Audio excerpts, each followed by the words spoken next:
The most common cause of hypothyroidism is Hashimoto's thyroiditis, an autoimmune condition that causes the body to attack its own thyroid tissue. Autoimmune disease accounts for 90% of Americans with hypothyroidism. The other 10% are afflicted with non-autoimmune hypothyroidism. More than 27 million Americans have some sort of thyroid disease, and about 13 million have no idea they suffer from a thyroid imbalance. Typically, women are more prone to thyroid issues than men. Symptoms of hypothyroidism can include things such as fatigue, weakness, weight gain or increased difficulty losing weight, coarse, dry hair, dry, rough or pale skin, hair loss, cold intolerance, muscle cramps and frequent muscle aches, constipation, depression, irritability, impaired memory, abnormal menstrual cycles, and decreased libido.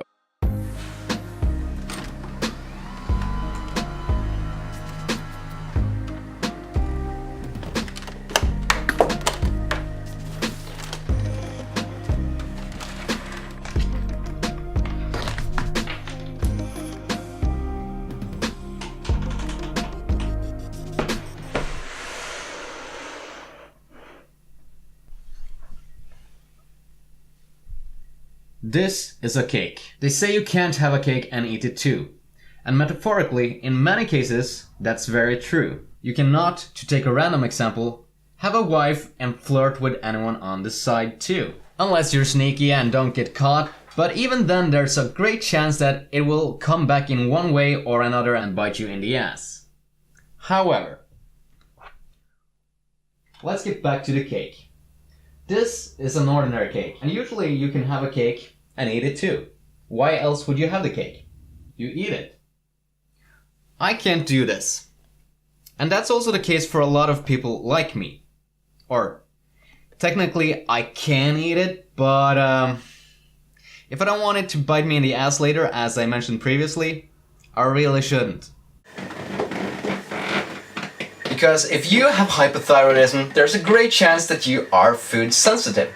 Like me. Because most hypothyroidism cases are autoimmune disorders, which means that your body attacks itself in order to try to fix itself. It's confused, alright? But often what people with autoimmune disorders don't get told by anyone, let alone doctors, is that nutrition and the way we eat is the reason your body is doing what it does. I mean, your genetic predisposition is the reason your body is doing what it does, so you're out of luck on that one, unfortunately. But what you put in your gut affects everything, like the way your body behaves, and in some cases it even causes your body to attack itself.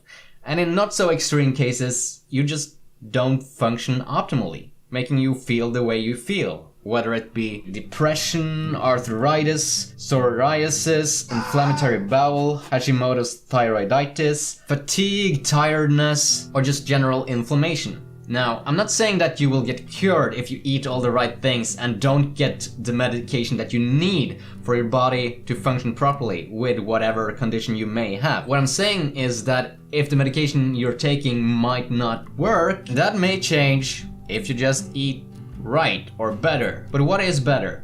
And what's better for you? It may very well depend on you. And I'll get back to what to eat and what not to eat within the realms of HT. But I'm getting ahead of myself. This is about how it has been for me to live with undiagnosed hypothyroidism and how that has affected my life. First of all, what is hypothyroidism? Hypothyroidism, which I from now on will be calling HT, is a thyroid disorder that inhibits your thyroid from producing hormones that your body needs for your metabolism to work properly. And it's not to be confused with hyperthyroidism, which is at the other end of the spectrum, which also happens to have a lot of detrimental effects on your body. The thyroid, however, is that caviar butterfly looking thing that's located in your neck. In other words, since your body pretty much functions because of your metabolism, breaking down the nutrients you give it and bringing it to the locations that they are needed, without that, the body kind of just withers. And it truly does. Oh, and it may not happen overnight, as it's a sneaky disorder, but it just suddenly came to a point where I felt something's wrong. I don't feel so good. And mind you, this is years after I experienced all of the symptoms. In extension, depression, hair loss, hair thinning, fatigue, cold intolerance, irritability, and other things. This wasn't apparent at the time, as even my family, who have been struggling with hypothyroidism for years, didn't even think to say that that was the case or could be the case. And I don't blame them, as I was pretty good at hiding that I felt miserable most of the time anyways. I am partially to blame there. But at this point, it was so prominent that I felt the need to seek help. So I did. And guess what the doctor said? You're fine, there's nothing wrong with you, and the blood tests show nothing. And I don't blame them. Truly.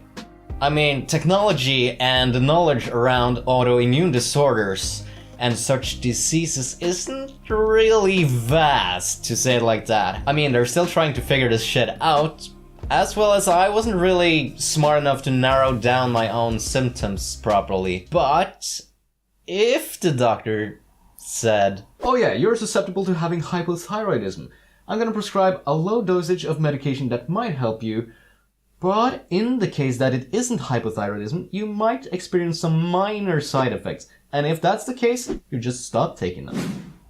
It's that easy. My life would be a whole lot different.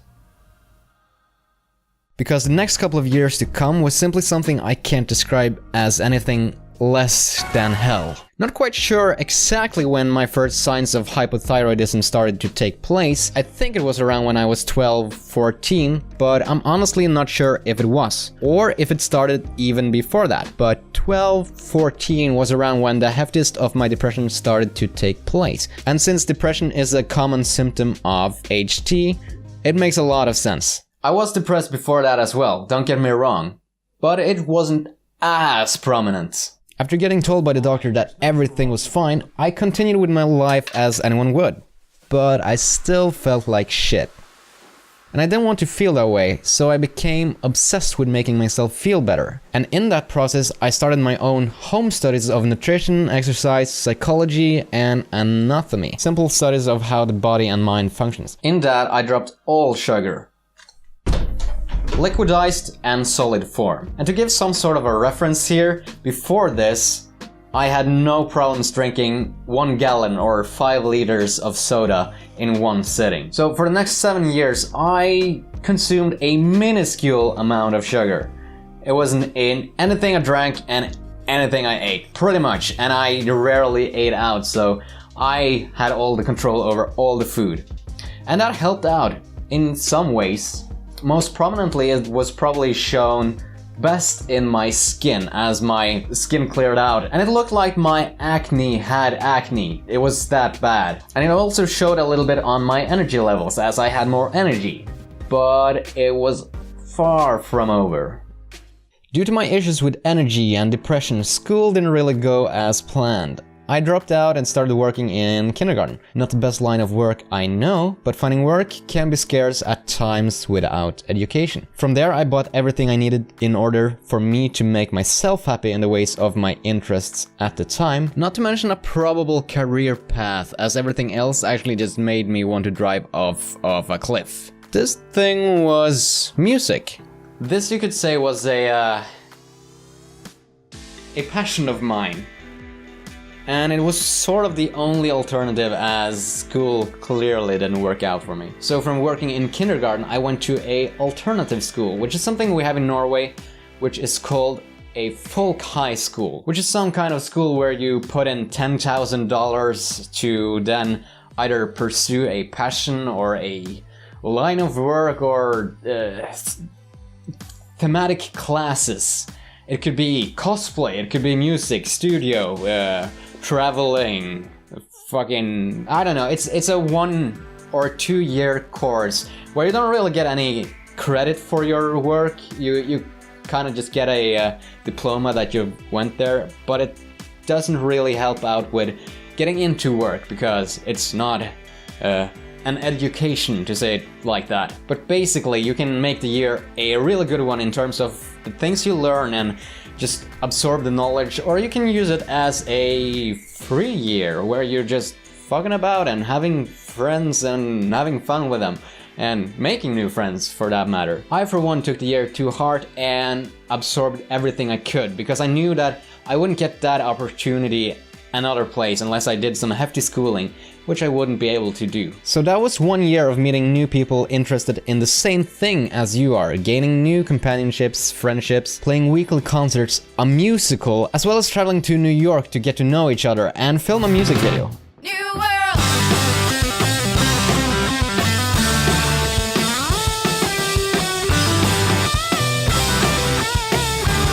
As well as we traveled to Africa just for the lulz. This, many people say, is the year of their life. At least they say so here in Norway. It wasn't the year of my life, but it was one of the better ones since I started feeling like shit. And I didn't stop to feel like shit, I just felt significantly less like shit because it was better and more freer than a full-time job or just regular school. So the year eventually passed and I moved back to my own town. And I decided that I'll spend the rest of my time that I didn't have to work on making my own album. So I did that, which was me working 6 to 12 hours a day, not including the hours I had at work, which was 7.5, 8 hours per day. So you can imagine, doing all of that, having issues with your energy, your sleep, depression, and more, that's not really something you can maintain. So I crashed. Hard. From there I had to reduce my work from full-time to half-time, and with the rest of my time I still tried to make music happen, but both work and music kinda just died. After I crashed, it felt like the world crumbled around me, and everything I handled quite well previously was now something I couldn't comprehend how I managed to maintain for so long. I was an empty shell of myself, and who I once were was nowhere to be found. My being had broke and shattered, and my psychological issues were now bigger than ever previously. I had to find a way to put myself back together because the one I was did not work. I continued to go to the doctor, and this time I tried to explain that I was burnt out. And the doctor practically laughed at me and said, "That's quite young to be burnt out, don't you think?" Something's wrong with me and I need your help to find out what it is. "I'll take some blood tests and get back to you in a week." 1 week later.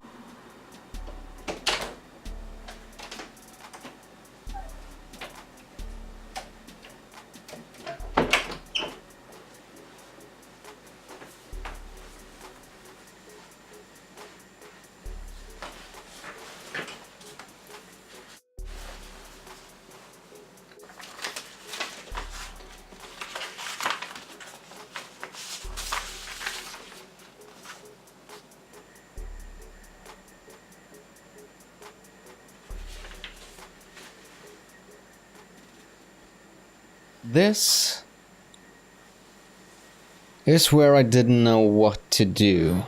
So I continued again. And more clueless than ever this time. And I still worked out and ate healthy like no one ever, trying out new diets and foods that's supposed to make you healthy and feel better.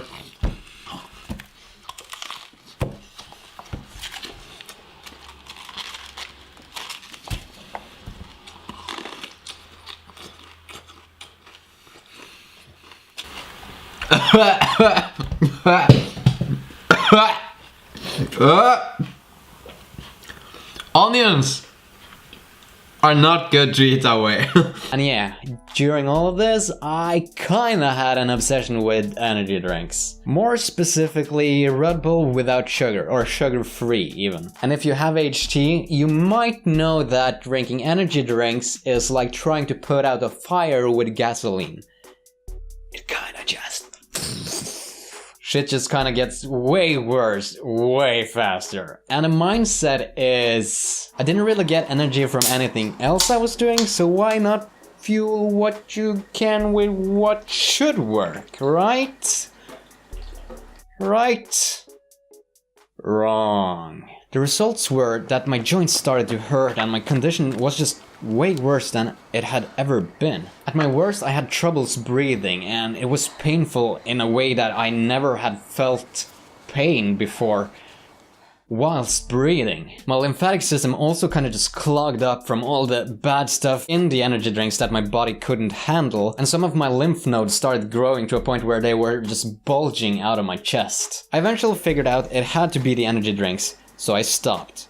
And I figured it had to be something in them that did, and I desperately needed energy from something, which is where I reluctantly started drinking coffee. And I don't really like coffee. Not even to this day, after having tried it and been drinking it for so long.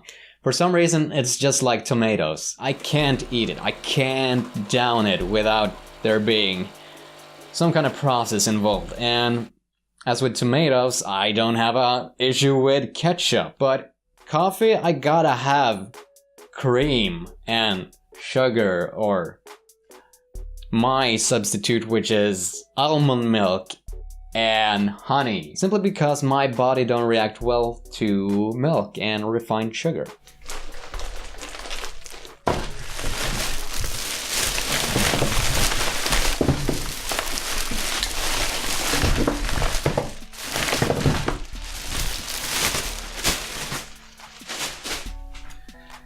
And guess what?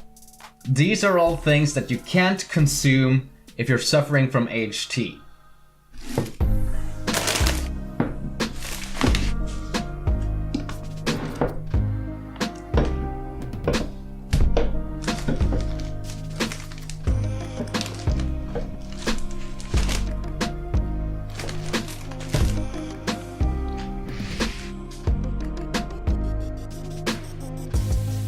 I mean, some can consume some of it, whereas some can't consume any. And I'm not sure where I was in the spectrum in all of this, but there was a lot of things that I definitely couldn't eat that is on this table.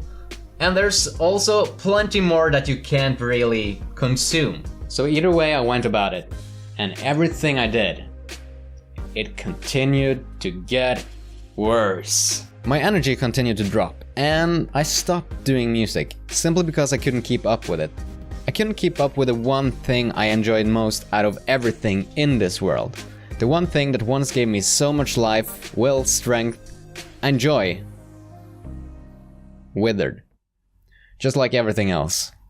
And in my spare time, all I could try to do was to try to maintain what little I felt I had left. Or what I had and currently have is a lot. I have the greatest friends ever, and a lot of them understand that I have to distance myself a little in order to maintain myself and my health and mental health. So I'm incredibly thankful for that. But even if I stopped doing music and continued trying to make myself feel better, it didn't work. It just got worse until suddenly.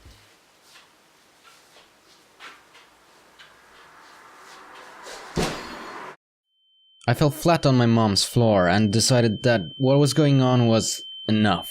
I couldn't continue because that meant that whatever little of sanity I had left after years of torment in a body that didn't function properly, the sanity would become insanity and I would very well drive myself to suicide.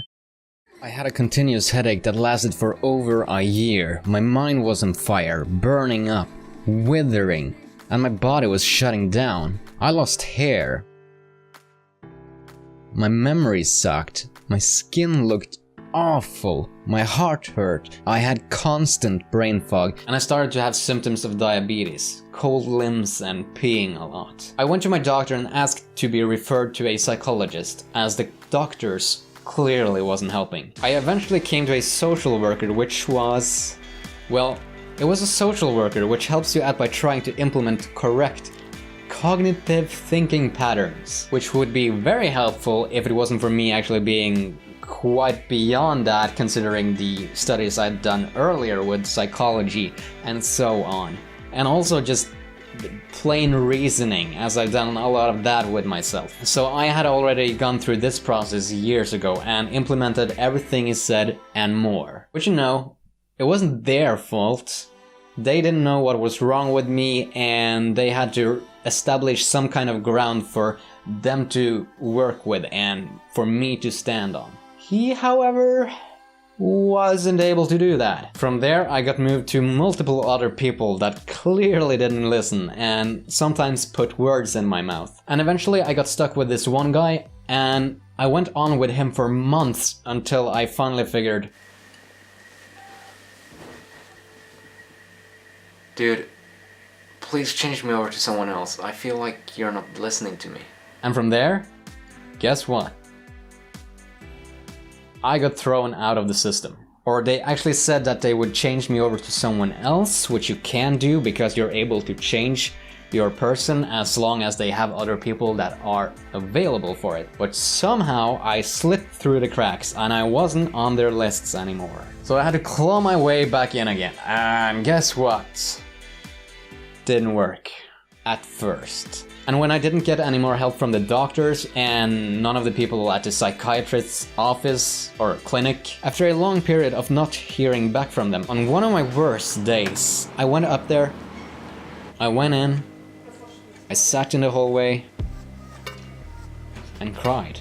I mean, I don't cry. To say it like this, I've been so used to the torment that is my body, that crying isn't really an option unless you're at the verge of dying. And that is not to say that crying is bad. It's good, it's healthy, and I don't condone it at all. It's just that when you've been living this way, you get kind of used to it. So I sat at the office, and then a female psychologist came down the hallway to greet me and ask what was wrong. I explained my situation where I told her the system she was working in had pushed me out somehow. On that very day, she threw me a safety floating device as I was about to drown. She made it so that I could get back into the system and talk to one of the better specialists within the mental health field that I've ever had the privilege to talk to. And from there we got onto the track of me either having hypothyroidism or chronic fatigue syndrome, where I said I believed it would be more likely for me to have HT. And this took 15 minutes as opposed to months with all the other people. Months was worse than the 15 minutes I had with this lady. And this just goes to show how important it is to find the right person for you. Someone who listens or tries to listen compared to the people that don't. But the journey isn't over. So the girl/lady that helped me get into the system again, she became my psychologist from there on out. And from there we figured we need to neglect everything that the other psychologists and social workers and whatever it was they were for me. We had to neglect everything that they had written so far or how much progress they had with me thus far, and just blank that out. We had to re-establish a new ground to stand on so that we could move forwards with this properly. People were still skeptical about me having HT though, as it couldn't be confirmed, as you know, the blood tests were all honky-doodles. From that, I got sent into extra sessions with a specialist within the field of thyroid disorders. And he confirmed, as I had mentioned prior to this entire mess, you can have thyroid disorders without it showing up on blood results. And no one agreed prior to this or even listened to me that that could be the case because I don't have a paper on my wall that says diploma.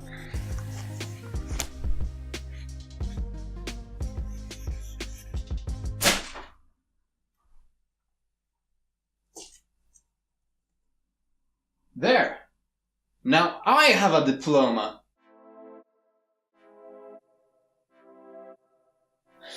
Do you believe me now? If I only knew that that was all you had to do to get the medicine you need in order for yourself to function like a human being, to change your own life. I'd do that a long time ago. Though I'm not sure things would have worked out as well as it did if I did it a long time ago. But it worked out, eventually. And I'm happy about that. And I'm not really angry, I understand how the system works. It's just that I'm baffled that someone has to go through all of this in order to just get the medicine you need in order for yourself to function and to be able to fix your own life or to go somewhere that isn't backwards. There was times where I felt like I was dying. And all I got from the doctors are, you're fine, your blood tests show nothing. How about asking some questions? What do you feel is wrong with you? Specifically, if you could write it down on a list and try to specify when you feel them. And just try to specify when you feel them, why you feel them, what did you do before you didn't feel that. I'm still not diagnosed, by the way. Though the doctor agreed with the specialist who recommended that I would get the medicine just to try out and see if I got better. Within a week, I felt tremendous results, and that kept adding on. It piled on and I felt better and better and better. So that's a funny thing, but I get the medicine, so I can move on. I can do things. I can function better again. I'm a little screwed up psychologically because of this entire mess and me living with this for God knows how long. So back in November, I got the smallest dose you can get for HT, which isn't a lot. I mean, the pills are this big.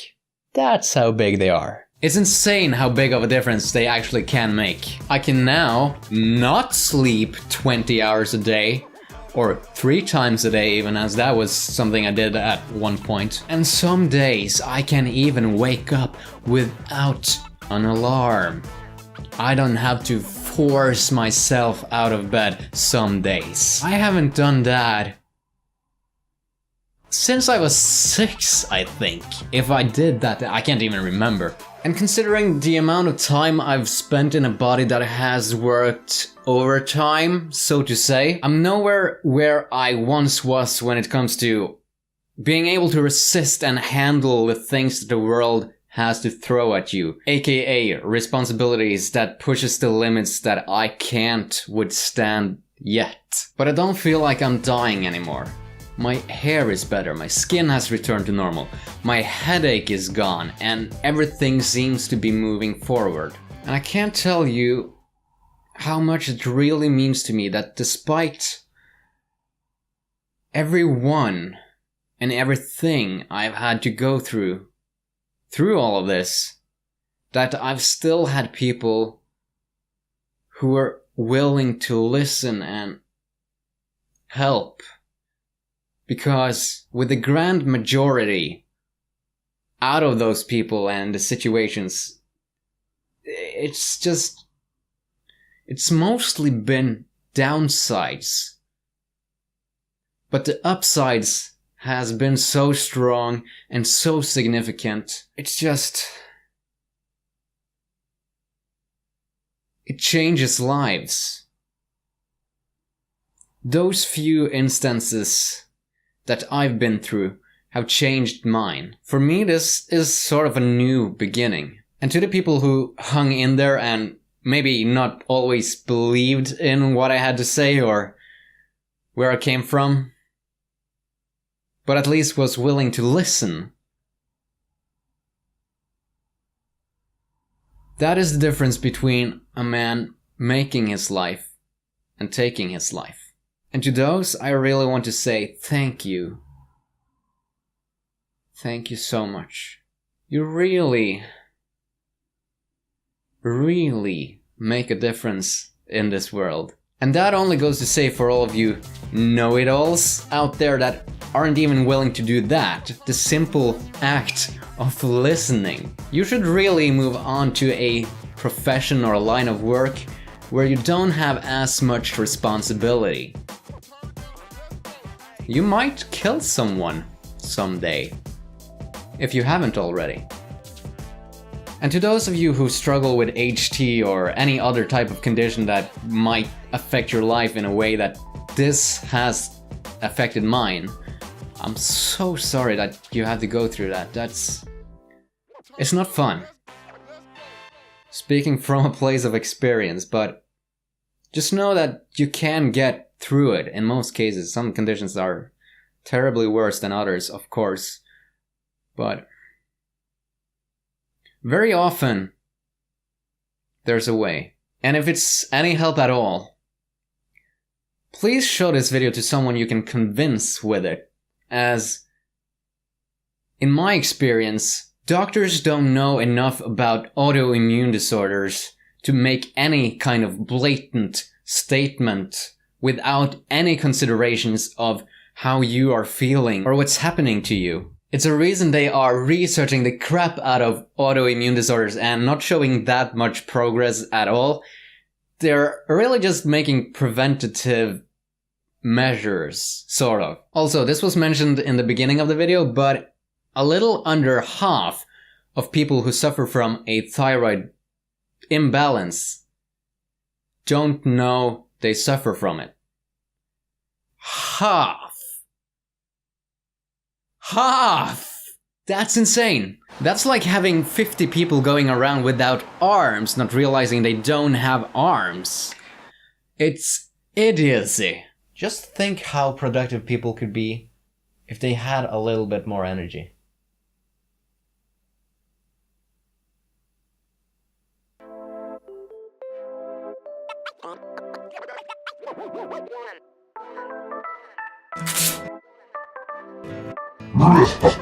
Which also is one grade from a black belt. I have a mild case of something called hypermobility syndrome.